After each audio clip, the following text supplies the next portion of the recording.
नमस्ते दोस्तों। आज की कहानी है फौजी की पत्नी। निकिता एक गरीब परिवार की लड़की थी। गांव में 16-17 साल की उम्र होते ही शादी करने की जल्दी हो जाती है। निकिता की शादी करवाने के लिए उसका परिवार जल्दी में था क्योंकि उसकी 2 छोटी बहनें थी। उसके पास भी शादी करने के अलावा कोई चारा नहीं था। वह दिखने में साधारण थी और घर के हालात भी दहेज देकर शादी करने के लिए अनुकूल नहीं थे, इसलिए उसकी शादी जुड़ती नहीं थी। उसमें या गोत्र कुंडली में कमी दिखाकर बहुत से रिश्ते मना कर देते थे। अंत में एक रिश्ता आया और उस लड़के ने उसे पसंद कर लिया। लड़का सेना में सिपाही था। बुजुर्ग लोगों ने शादी करने पर नाराजगी जताई और कहने लगे कि लड़का अपनी पत्नी को समय नहीं दे पाएगा और कल शहीद हो गया तो। पिता ने बेटी से पूछा। निकिता ने अपने पिता की परेशानी देखकर शादी के लिए हाँ कह दी। निकिता अपने ससुराल चली गई। फिर कुछ दिन बाद पति ड्यूटी पर चला गया। निकिता अकेली रह गई। वह सोचने लगी कि घर बैठे बैठे क्या करना चाहिए। सास से पूछने के बाद ही वह पहली बार घर की सीढ़ियों से नीचे उतरी। यह गांव कैसा है वह देखने गई थी। गांव बहुत बड़ा था। वहां उसे कोई नहीं पहचान सका। वह एक बड़ी दुकान के सामने चल रही थी। तभी एक दुकानदार ने आवाज लगाई और कहने लगा कि भाभी कोई सामान चाहिए क्या?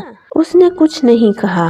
कुछ दूरी पर एक किसान अपने खेत का कृषि सामान लेकर शहर की ओर जा रहा था। उस किसान ने निकिता को सलाम किया और पूछने लगा, भाभी जी आज यहाँ कैसे? इस पर निकिता ने उससे कहा, आपको क्या करना है?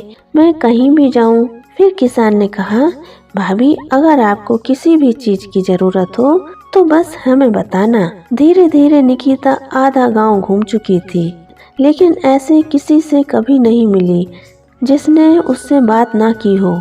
निकिता का सवाल था, इतने बड़े गांव में हमने कभी घर नहीं छोड़ा और किसी को जानते भी नहीं हैं, और फिर भी लोग मेरे साथ इतने प्यार से पेश आ रहे हैं और मुझे इतना सम्मान दे रहे हैं।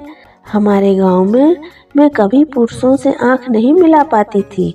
लोगों की ऐसी गंदी निगाहें देखकर मैंने उम्र में आने के बाद घर से बाहर निकलना ही बंद कर दिया था। लेकिन यहाँ स्थिति कुछ और है। घर जाकर उसने अपनी सास से पूछा, लोग इतने अच्छे से बात क्यों कर रहे थे और इतना सम्मान क्यों दे रहे थे? सास ने कहा, ओह तुम एक फौजी की पत्नी हो, इसलिए तुझे गांव में इतना सम्मान मिलता है जैसे मुझे फौजी की माँ होने पर सम्मान मिलता है। यह सुनकर निकिता की आंखों में खुशी के आंसू आ गए। उसका सीना गर्व से फूल गया। वह खुश थी कि उसने एक फौजी को अपना पति चुना है। हमारे देश के जवानों को सत सत नमन है।